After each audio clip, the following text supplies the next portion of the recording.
Ever seen someone who's not supposed to be there, pero alam mong may mata siyang nakatingin diretso sa'yo? Let's talk about the old lady in the road. One night, may magjowa na nagmomotor pa uwi. Tahimik ang kalsada, tipong probinsya vibes na puro puno at lamig ng hangin.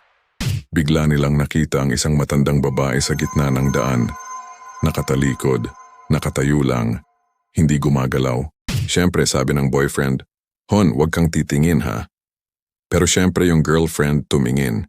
At doon nila nakita, yung mukha ng lola, puti ang mata, nakangiti na parang alam niya kung saan sila nakatira.